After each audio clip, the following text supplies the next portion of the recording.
All right. How's everyone doing? All right. So Susan and I have some freebies to offer you. So I'll dangle a carrot. So Susan might offer some books to people who participate. I'm offering a free coupon for $400 worth of training on how to use generative AI to take an idea to market. So if you are interested, I would love for you to come forward. We don't have cooties, we don't bite. I'd love for you to come close. Let's have an intimate conversation. Let's see if we can deliver some value to you. So if you want some freebies, come on over, let's have a chat. I'm gonna start, talk to us. Yeah, come on over, sit close to, sit here, interact with us, engage with us. And and then maybe you'll get some free training or some free books from Susan and me. Okay, so I want to start by, I think we're starting with introductions or, yes, okay. So let me tell you a little bit about myself. My name is Ravi Verma. I'm here with Resumex. So we have a booth near the entrance of the exhibitor booth. So I'd love to meet with you if you haven't stopped by and said hello. What we do at Resumex is we use generative AI to help you bring your ideas to market. And then we have a team of around 5,000 people who are ready to try and take your idea and code and test it so that you can deliver it to customers. So that's what we do. That's why I'm here. I'm a software engineer, and then I've spent about 26 years making tons and tons of mistakes, especially in the area of project management. So if you are facing a challenge related to project management, chances are I faced it and I've messed up, and I'm here to teach you lessons from my generous gift of failures. So that's why I'm here. If you have a problem, I hope you will ask us questions, and Susan and I, we have lots of experience, and we want to use that to help you avoid some pain in your life. So that's about me, Susan. So how many of you have implemented a project management tool and found out, oh my gosh, I'm overwhelmed with notifications. Nobody knows how to use this, and everything is a disaster. I saw at least 2 hands. Oh, there's more. Okay, I'm not surprised. One of the #1 challenges is that people think the tool is magic, that you just plug it in and it works. But it's really about the process around it. I am Susan Fenema. I am the Chaos Eradicating Officer, that's CEO in parentheses, of Beyond the Chaos, and I have over 30 years of experience in project management and operations. My company helps people find the right software and implement it. But we do it successfully because we look at all of the processes that are surrounding the need. We don't just pick a tool, put it in place, and hope. So I think that that's a lot of what we're going to talk about today. Yes, we are. So let me ask you, how many of you work in a company where you have to do some kind of project management? Show of hands. How many of you are simply in love with your project management tool right now? Okay. What do you love? What's your tool? And briefly, very briefly, 1 or 2 sentences. Okay. All right.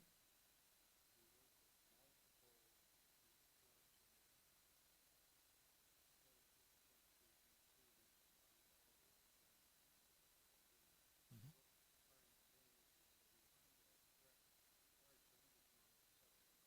Very cool. All right. Awesome. That's good to hear. I love mine. Yeah, which one is yours?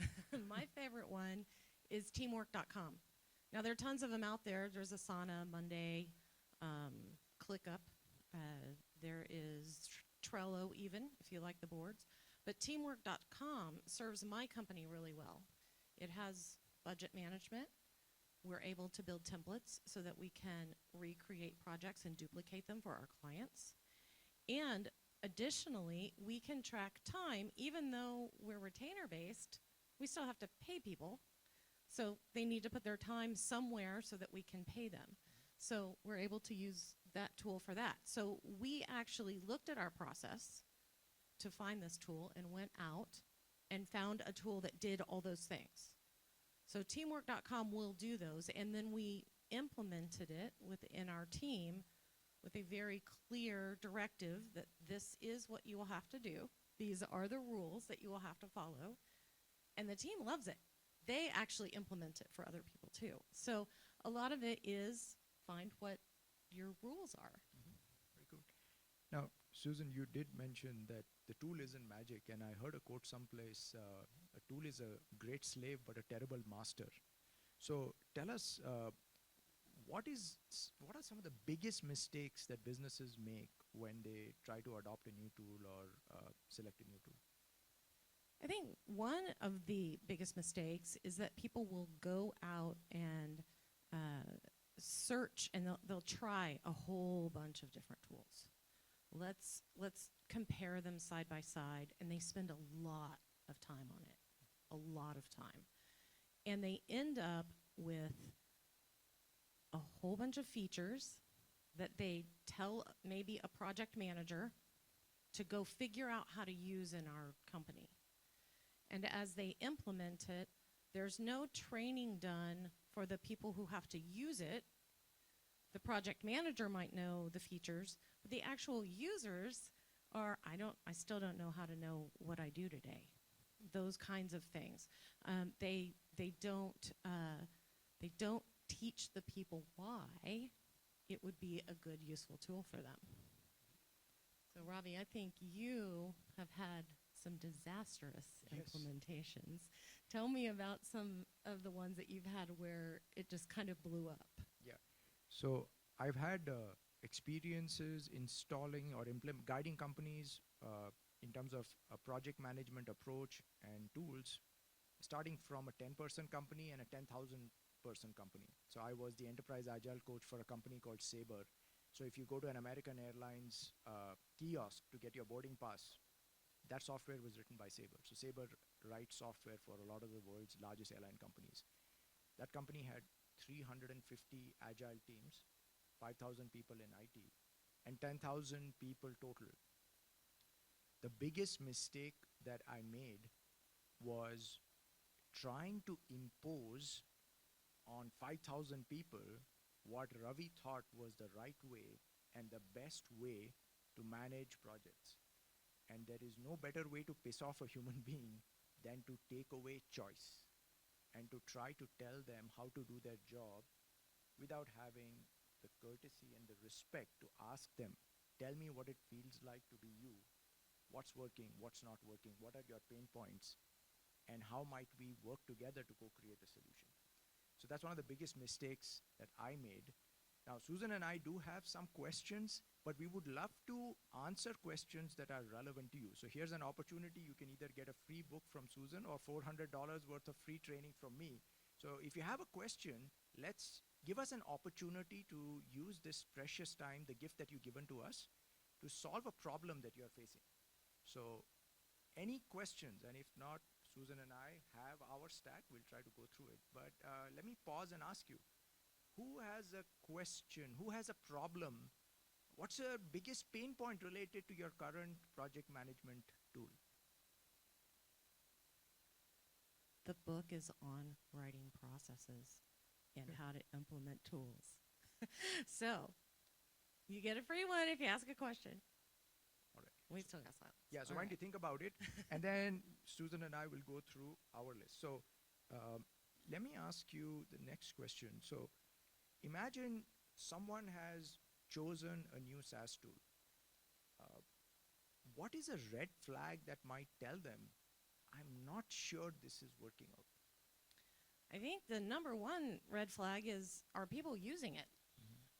Is it being put to use properly? And, to your point, has someone asked people how they do their jobs?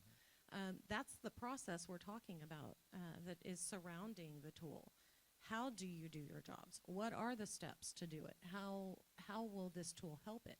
And so if people aren't using it, either you have not done that, or you have not trained them well and explained not the features of the tool, but how they do their job in the tool, and how it's helpful to their teammates as well when they participate and do their steps properly, how that also aids in their team helping them as well.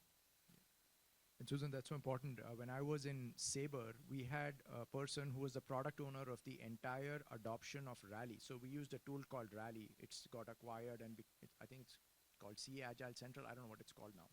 So his name was Pat. So I asked Pat, what's your vision for the adoption of this tool? And what Pat said was, Ravi, my vision is one day people come into work at Sabre and they don't even know that the tool exists. Like you come in, you log in, your keyboard works as expected, you log into your email, it's a given. You expect your email to work, and at one point it becomes invisible. You don't realize it. So that was Pat's vision, that the tool should be so intuitive. It's like breathing. You're doing your job. The solution cannot be worse than the problem. The one mistake I've made, I have lots of mistakes, 26 years, and it's going strong. So second mistake is I'm a geek. I love processes. I love tools. But what I don't realize is that there are other people whose soul is set on fire by doing their work. They like coding or testing or whatever is your line of work. For them, my line of work is an irritant. So what I love talking about, which is what I'm doing now, they hate talking about, right? So we have to find a tool that is so easy that non-geeks can use the tool to do their job, what sets their soul on fire. I completely agree with that, and I've run into that with my team, where they don't realize it's there until all of a sudden there's an outage. It might be a 5-minute outage, but they're lost. Oh no, now what? So embracing it as part almost of your culture, of how you're using that tool to affect change even for your clients makes a difference. Absolutely. So you asked me about the red flags. I'm going to ask you about the green ones. How do you know when it's the right tool? Yeah. So when the tool goes viral and it spreads across your company without anybody trying to push it, and when people start coming over to people who are using it and asking, how do you do it? It reminds me of this story, like Tom Sawyer painting the fence, right? So Tom Sawyer's aunt, I think, asks him to, or somebody asks him to paint the fence, and he hates painting fences. But he goes there and he pretends as if he's having so much fun that people start lining up and say, it's like Meg Ryan in When Harry Met Sally. I want to have what she's having. How do I do that? How can I experience that? And then pretty soon he's created a black market where he's getting paid to do something that he doesn't like. So maybe it's a flawed analogy, but I've been in companies where we introduce a tool and it starts working, and then other people start going to the first team and say, hey, what are you guys doing? It seems to be working, and can I have some of that? So I think the best sign is you introduce a tool, it starts working, and without you having to push it, people start pulling it. The biggest case study, I have a published case study on this. We went to a company and we introduced the idea of managing outcomes and not outputs. And Susan and I were discussing about the topic of today's talk. The topic of today's fireside chat is efficiency. And we wanted to use this topic today. You can get really efficient at building the wrong thing faster, better, cheaper. And what Susan and I would like to invite you to consider as you look at your project management tool is, pick a tool that will help you achieve the outcome. Your outcome could be revenue, it could be EBITDA, profit, it could be number of monthly active users. But if you get fixated on outputs, how many tickets, how much work are people doing, it's possible you'll get really efficient at doing the wrong thing. So our invitation is try to be effective. So the case study that I had, we taught the C-suite how to focus on outcomes, and we discovered, which is very common in most companies, people doing the work have no clue what the C-suite wants and what is success. So we taught the C-suite to quantify outcomes, and they went and built a tool using Tableau, and they created reports that showed what are the top outcomes for the company and what are the leading indicators. Within a few months, and they democratized it, so the C-suite trusted their team. They started probably with a handful of 10 reports. Within a few months, there were 300 reports where each department created their own reports based on the initial set of reports. The goal of the C-suite, why they hired me, was they were privately held, they wanted to get acquired, and they got acquired because they used outcome-based thinking for a price which was more than what their investors wanted. So I want to illustrate this as an example of how much magic can happen when you focus on outcomes and then you give autonomy to the teams to pull as opposed to pushing a tool, right? So that's my experience. Now let me ask you, Susan, uh, what advice would you give to a business owner who knows that their system is not working and they are overwhelmed by this plethora of options and they've heard horror stories and they're also change averse? So sometimes the known devil is better You than just keep throwing in yeah. things. So now what do you do? What advice would you give to that person? So first is to take a deep breath, because this happens to everyone, and there is a way to solve it. The first thing you want to do is go and speak to the people who are actually on the front lines, the people doing the work, not necessarily the people that are telling the people what to do. Because no matter how great you are, how smart you are, how wonderfully you run a business, you don't know the day-to-day of the people that are working for you. And so if you are not asking them, well, what are the steps that we need to take to make sure that this works, then you are not going to be able to back into a tool that can execute those things, sometimes automate those things, so that you can do them in an effective way. So always start by asking questions. And to your point too, the outcomes. What are the outcomes that we want? Project management generally is delivering things on time, in budget, and in scope. Most project management tools can manage those things. So if you start with just that, you have a world to go out and investigate in different softwares for. But when you start getting down to, oh, how do we bill our clients? Do we bill them in arrears after the work is done based on hours? Are we billing them up front with retainers? And we need to make sure that we're staying within a certain number of hours per month. How are we billing them? Great. Now, that narrows down what tools you can look at. You might look at, does our team need to track time at all? Maybe you're a value-priced business that you don't track time. Okay, great. That might rule out some that might be more complicated than what you need. So thinking about what are the outcomes and talking to the people doing the work so that you understand all the steps that go from client, kickoff to client delivery will help you figure out what you're trying to look at as features in the tools that you're researching. Very true. Yeah, and I think I would add on time, on scope, on budget, and also on value or on target. So to give you an example, think about COVID. Imagine you were working as a project manager or a product development company for a hotel, or let's say for a restaurant or a brick and mortar. Let's say restaurant is a good example. Suddenly COVID happens. There's a lockdown. Nobody is going and sitting at a restaurant and having a meal. If you had been the project manager of a project that delivered a great dine-in experience where maybe there is some kind of a tablet and people can order right from their table, but then COVID happens and nobody's coming to sit at the table. If you define success as on time, on scope, on budget, you could be on time, you could be on scope, and you could be on budget.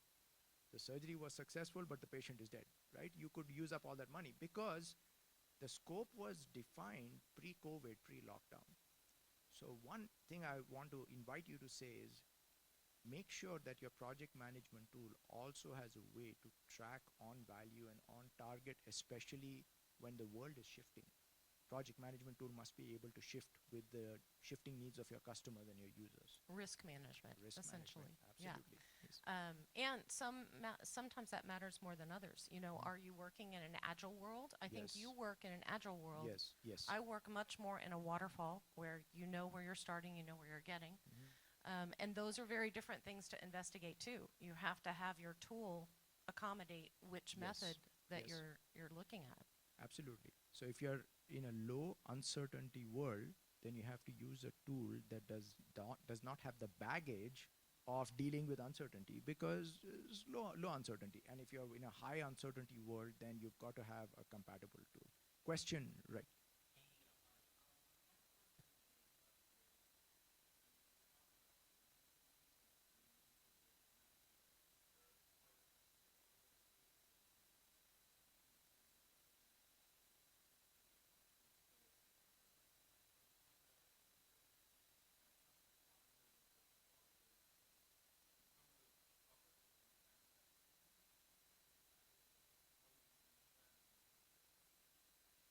So then any thoughts on that? Well, teamwork.com has risk management. But there are also ways that you can do it outside the tool. Anything that you can find, and I do not know specific tools that only do that, but I would also look at if you have a tool that you're using that you like, but it doesn't do that, look for tools where the API can tie in so that you can relate it to the projects that you're working on so that you're more able to connect those things. It feels more like one piece than two separate things. You can also use your project management tool to add tasks into your project to remind you to assess that risk on a regular basis so that you are actively going to the other tool to do the work in it. Either one of those should help you get to the end result that I think you're looking at. Yeah, and what I would like to add is, so I am a Scrum.org professional Scrum trainer, and I believe in the agile approach and Scrum as a risk management framework. So although your question was tool specific, I want to briefly tell you what approach I use with my clients for risk management. Uh, Scrum believes that the only way to manage risk and to expose risk is by delivering something to the market and seeing what works and what doesn't work, because ultimately the single source of truth is the market. So one of the ways that we manage risk is not so much a tool specific approach, but it's a process framework specific approach. We try to deliver something to the market every 2 weeks. You find out what works, what doesn't work. As Susan mentioned, the best approach I have found to avoid a fragmentation of tools, because if I have a separate tool for risk management and a separate tool for project management, either I have to build some kind of API integration, or nobody will use the other tool, because the moment the tools become worse than the problem, uh, then nobody's going to use it. I've used what Susan suggested. So let's say you use a tool called Jira, or you use called a Rally. So if you use Jira, you can configure the issue types so that you can have an issue which is a requirement, it's a feature enhancement, it's a defect, it could be a risk, it could be an impediment. And then in Scrum, we have something called as a review, which is like imagine a 2-week project status review. If you change the format of the review so that we are monitoring the risks and that's a recurring agenda item, like Susan suggested, it reminds us to say, what are the risks?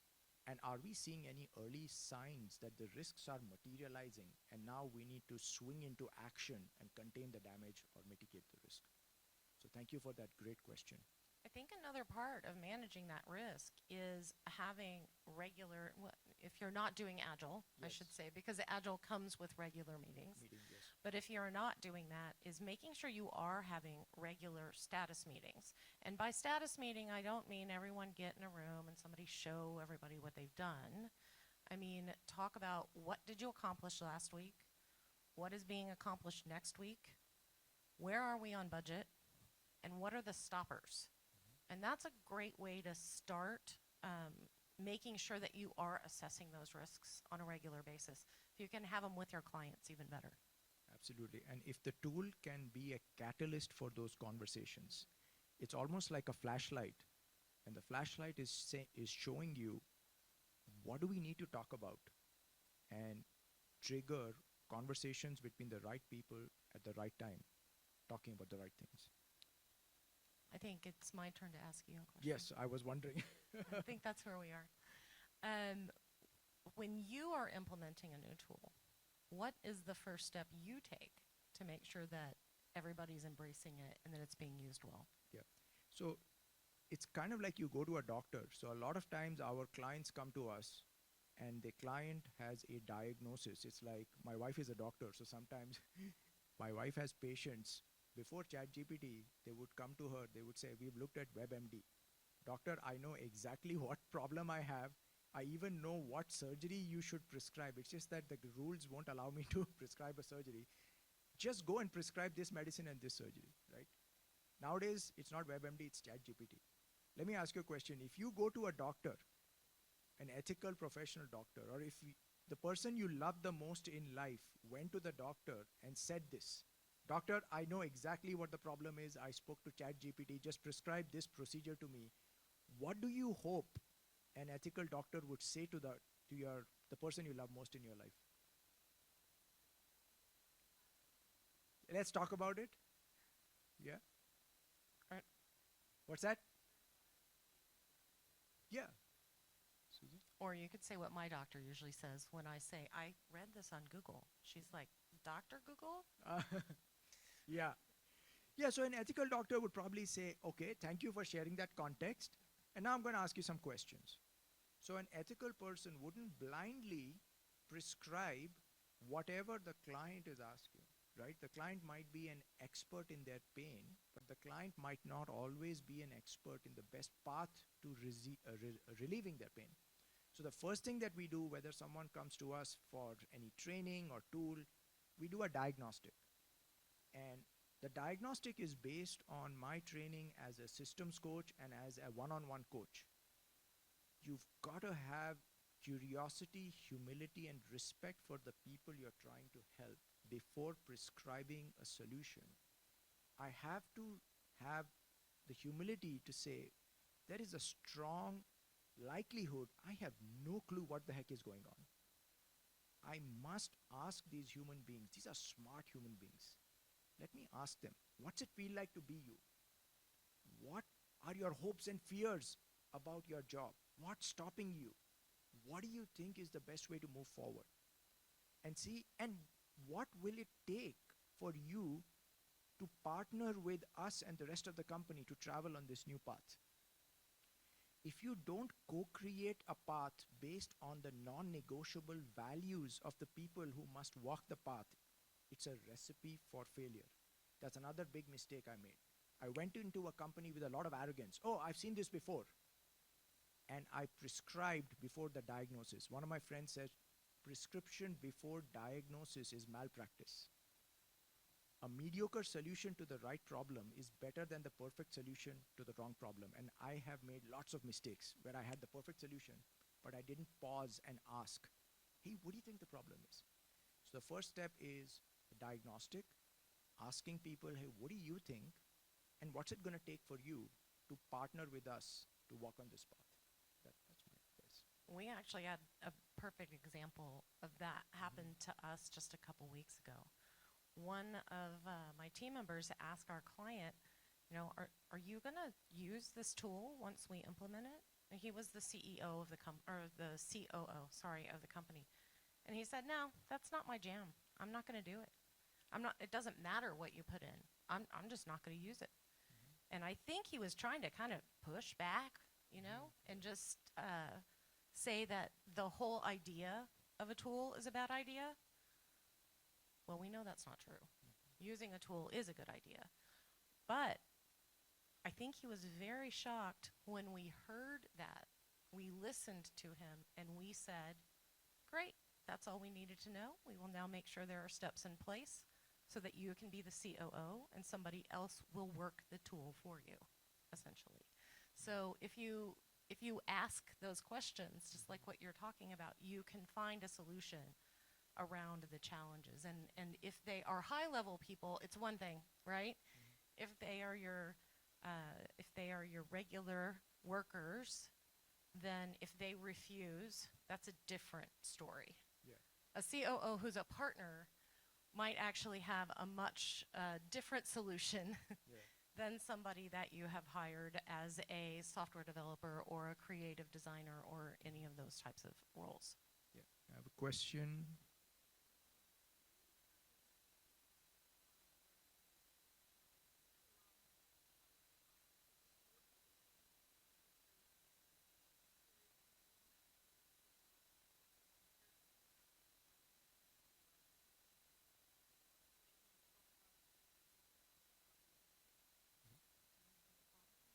I can do the product, but would agency be more relevant for you, or do you want me to do product and Susan to do agency?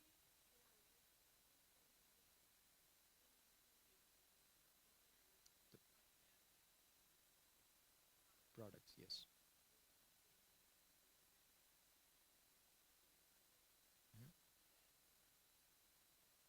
Mhm. Selling a service isn't that different from selling a product. You still have to know what the end deliverable is. So when you are building something on a retainer, if you are not being clear on what are the deliverables, you will go way out of scope and you will probably burn through a lot of budget and potentially lose money on the deal. So making sure that you have a very clear scope of what you're delivering for that retainer is the first step of that. And then how are you reflecting that into your tool to get through all the steps to deliver it on time too, because retainers usually are month by month. People expect something to come out of that. What type of service are you delivering through your agency? Okay, so if it is support-based, where the client would potentially be asking you questions, and then you're there to solve the problem, that might be a different type of tool. So you might look at a desk-type software, something like a Freshdesk is one of my favorites. HubSpot? I love HubSpot, but it has a limit on how many. I do love HubSpot. We actually use it. It has a limit on how many requests you can take per month. I think it's like 30 or something. And I don't know what the limit is, but I do know that once you cross, then maybe the pricing increases. But please could do be too. consider HubSpot. And It's a great tool, and it has multifunctions too. But you can look at a Freshdesk, Zendesk, Teamwork Desk. All of those are specifically targeted to take those. HubSpot is a CRM that has that function as well. yeah, and our clients, although my experience and Susan's experience are complementary. So I work in a different segment. I work in the product area all my life. Our clients use Jira Service Manager. So I don't know if that's relevant, but you may want to consider Jira Service Manager as well. Okay. So Susan, I have a question. So what advice would you give to someone if there is resistance to the adoption of a new tool? I think some of that goes back to what I had said earlier about making sure that they understand the impact it can have on the whole team. Making sure that they know that it's not just for them to check a box, right? That checking of things off aids in the communication with the project manager. It prevents interruptions because somebody's not asking you if you did it so that the next person can do their step. If you can get them on board as part of a team and how that is going to aid the team in better communication, more effectiveness, Effectiveness. and also a little bit more efficiency. Usually you can get them on board. I will say that if you have people who are just hard line, I'm not following your process and I'm not using your tool, you need to evaluate if that is a person that you want on your team.